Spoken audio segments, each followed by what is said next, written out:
নমস্কার বন্ধুরা, একঘেয়েমি পটল খেতে খেতে যদি ভালো না লাগে তাহলে পটলের এই নিরামিষ রেসিপিটি বানিয়ে দেখতে পারেন। আশা করি খুবই ভালো লাগবে আপনাদেরও।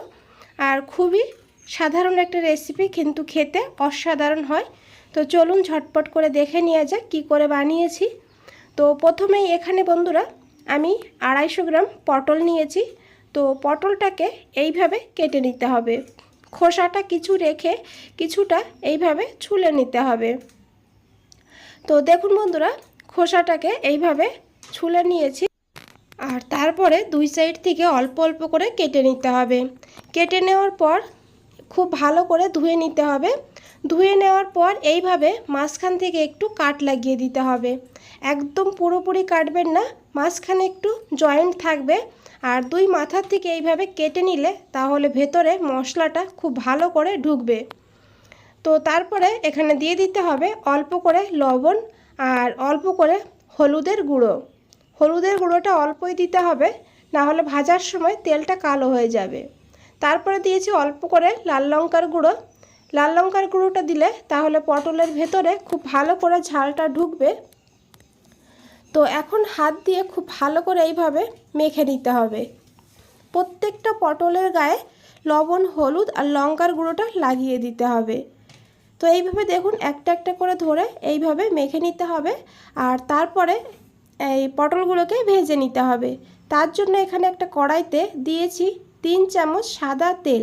আমি সাদা তেলে রান্না করব, যেহেতু নিরামিষ রান্না করছি তাই সাদা তেলেই করব। তো আপনারা চাইলে কিন্তু সর্ষের তেলও করতে পারবেন। তেলটা গরম হয়ে গেলে দিয়ে দিতে হবে পটলগুলো।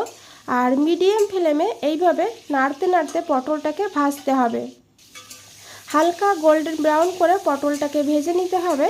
তো ঢাকা দেওয়ার দরকার নেই, ঢাকা না দিয়েই পটলটাকে ভেজে নিতে হবে। তো এদিকে পটলটা ভাজা হতে হতে একটা মশলা বানিয়ে নিয়েছি। একটা গ্রাইন্ডারে নিয়েছি 1/2 ইঞ্চি আদা। আদাটাকে ছোট করে কেটে নিয়েছি। তারপরে নিয়েছি এখানে একটা কাঁচা লঙ্কা। বন্ধুরা, ঝালের পরিমাণটা আপনারা আপনাদের টেস্ট হিসাবে নিয়ে নেবেন। দিয়েছি একটা টমেটো। টমেটোকেও ছোট করে কেটে নিয়েছি। 1/2 চামচ দিয়েছি মৌরি। এখন এর একটা মিহি পেস্ট বানিয়ে নিতে হবে। আর এদিকে দেখুন পটলটাও কিন্তু বেশ ভালো ভাজা হয়ে গিয়েছে। তো এইভাবেই পটলটাকে ভেজে তুলে নিতে হবে। আর পটলটাকে ভেজে নেওয়ার পর এখানে আমি আরও 1 চামচ তেল অ্যাড করে দিয়েছি। তারপরে দিতে হবে এখানে 1/2 চামচের একটু কম কালো জিরা। আর দিতে হবে 1/2 চামচের একটু কম মৌরি। মৌরি কালো জিরাটা দুটোই ফোড়নে দিতে হবে বন্ধুরা, তাহলে কিন্তু টেস্টটা দুর্দান্ত হবে। দুটো দারচিনির টুকরো দিয়েছি, দুটো ছোট এলাচ দিয়েছি ফাটিয়ে, একটা শুকনো লঙ্কা, আর দিয়ে দেবো এখানে একটা তেজপাতা। আর এই ফোড়নটাকে কিছু সময় ভেজে নিতে হবে। সুন্দর একটা গন্ধ বেরিয়ে গেলে তখন এখানে দিতে হবে অল্প করে একটু হিং।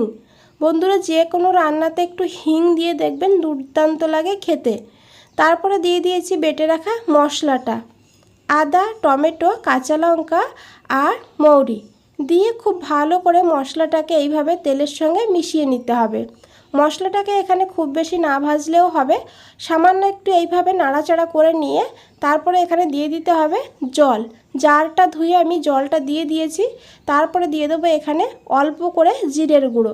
আর বন্ধুরা, এই রান্নাতে কিন্তু মশলার পরিমাণটা খুবই অল্প ব্যবহার করতে হবে। অল্প করে দিয়েছি ধনের গুঁড়ো আর অল্প করে দিয়েছি হলুদের গুঁড়ো।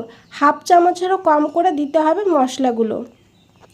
তারপরে এখানে দিয়েছি 1/2 চামচ কাশ্মীরি লঙ্কার গুঁড়ো। এটা দিলে কালারটা ভালো হবে, ঝালটা কিন্তু হবে না। আর দিয়েছি এখানে অল্প করে লাল লঙ্কার গুঁড়ো। যেহেতু কাঁচা লঙ্কা দিয়েছি তো লাল লঙ্কার গুঁড়োটা অল্প করেই দিয়েছি।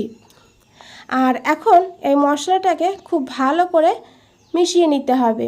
আর মশলার থেকে যত সময় না তেল ছাড়ছে তত সময় মশলাটাকে কষাতে হবে। তো মিশিয়ে নেওয়ার পর এখন ঢাকা দিয়ে দেব 2 থেকে 3 মিনিটের জন্য লো ফ্লেমে। এদিকে আমি আরেকটা মশলা বানিয়ে নিয়েছি। একটা জারে নিয়েছি 2 চামচ চীনাবাদাম, কাঁচা বাদামটা নিয়েছি। তারপরে নিয়েছি এখানে 1.5 চামচ পোস্ত। বন্ধুরা পোস্ত যদি হাতের কাছে না থাকে তাহলে এখানে আপনারা সাদা তিল ব্যবহার করতে পারেন, আর চীনা বাদামের জায়গায় কিন্তু এখানে কাজু বাদামও দিতে পারেন। তো জল না দিয়ে এটাকে প্রথমে গুঁড়ো করে নিয়েছি, তারপরে অল্প করে জল দিয়ে একদম মিহি করে পেস্ট বানিয়ে নিয়েছি। আর এদিকে দেখুন মশলাটাও বেশ ভালোভাবে কষানো হয়ে গিয়েছে। আমি মাঝে একবার ঢাকনাটা খুলে একটু নাড়াচাড়া করে নিয়েছিলাম, আর মশলা থেকে কিন্তু তেলটা পুরোপুরি ছেড়ে দিয়েছে, তেলটা একদম উপরে উঠে এসেছে। তো এইভাবেই মশলাটাকে কষিয়ে নিতে হবে। তারপরে দিয়েছি এখানে পরিমাণ মতন লবণ। লবণটা দিয়ে খুব ভালো করে মিশিয়ে নিতে হবে। তারপরে দিতে হবে বেটে রাখা মশলাটা, চীনাবাদাম আর পোস্ত। অল্প করে জলও অ্যাড করে দিয়েছি। এখন এই মশলাটাকে আরও 3-4 মিনিট কষাতে হবে, কারণ আমরা এখানে বাদামটা কিন্তু কাঁচা ব্যবহার করেছি। তো বাদামের কাঁচা গন্ধটা যেন না থাকে সেটা দেখে মশলাটাকে খুব ভালো করে কষিয়ে নিতে হবে। তো দেখুন বন্ধুরা মশলাটা কিন্তু খুব ভালো করে কষিয়ে নিয়েছি, মশলার থেকে তেলও ছেড়ে দিয়েছে। তো দিয়ে দিয়েছি এখানে 1/2 চামচ চিনি। চিনিটা এখানে অবশ্যই দেবেন। দিয়ে খুব ভালো করে মিশিয়ে দিয়ে দিতে হবে ভেজে রাখা পটল, আর দিতে হবে এখানে 1/2 কাপ দুধ। এখানে দুধের সরটা সহ আমি কিন্তু দিয়ে দিয়েছি। এখানে দুধটা অবশ্যই দেবেন। দুধ যদি হাতের কাছে না থাকে তাহলে কিন্তু এখানে আপনারা গুঁড়ো দুধটাও একটু উষ্ণ গরম জলে গুলে সেটাও দিয়ে দিতে পারেন। তো দিয়ে খুব ভালো করে মিশিয়ে ঢাকা দিয়ে দেব। আরও 5 মিনিট এইভাবে ঢাকা দিয়ে কষিয়ে কষিয়ে রান্না করে নেব। তো 5 মিনিট দেখুন এখানে আমি কষিয়ে নিয়েছি। তারপরে দিয়ে দেবো জল। এখানে 1 কাপ জল দেবো। জলের পরিমাণটা কিন্তু কমই দিতে হবে, কারণ এই রান্নাটা একটু মাখো মাখো হবে, তবে কিন্তু খেতে ভালো হবে। তো জলটা দিয়ে খুব ভালো করে মিশিয়ে নিয়েছি। আর এখন ঢাকা দিয়ে প্রথমে 5 মিনিট মিডিয়াম ফ্লেমে রান্না করেছি, তারপরে লো ফ্লেমে আরও 5 মিনিট রান্না করে নিয়েছি। তো দেখুন 10 মিনিট পর আমি ঢাকনাটা খুলে নিয়েছি, কতটা লোভনীয় লাগছে। আর এই অবস্থায় কিন্তু নামাতে হবে, এটা ঠান্ডা হওয়ার পরে আরেকটু টেনে যাবে ঝোলটা। দিয়ে দিয়েছি 1 চামচ ঘি আর একটু ধনেপাতা কুচি, দিয়ে খুব ভালো করে মিশিয়ে নেব। তারপরে 5 মিনিট স্ট্যান্ডিং টাইমে রেখে দেব। 5 মিনিট পর ঢাকনাটা খুলে নিয়েছি। বন্ধুরা দেখুন দুর্দান্ত হয়েছে, দেখতেও যেমন ভালো হয়েছে, খেতেও কিন্তু অসাধারণ হয়েছে। এটা রুটির সঙ্গেও খুবই ভালো লাগে। বানিয়ে দেখবেন এইভাবে, যদি বানিয়ে না থাকেন তারপরে আমাকে কমেন্টে জানান আপনাদের কেমন লেগেছে। বন্ধুরা ভালো লাগলে অবশ্যই একটা লাইক দিয়ে দেবেন। নতুন বন্ধুদের বলছি চ্যানেলটা এখনও সাবস্ক্রাইব করে না রাখলে চ্যানেলটা সাবস্ক্রাইব করে পাশে থাকুন, আর নিচে বেল আইকনটা আছে প্রেস করে রাখুন। যখনই নতুন কোনো রেসিপি দেব সবার আগে আপনাদের কাছেই পৌঁছে যাবে। বন্ধুরা আজ তাহলে এই পর্যন্তই, ফিরে আসছি নতুন কোনো রেসিপি নিয়ে। ভালো থাকবেন, সুস্থ থাকবেন। আপনাদের সবাইকে অনেক অনেক ধন্যবাদ।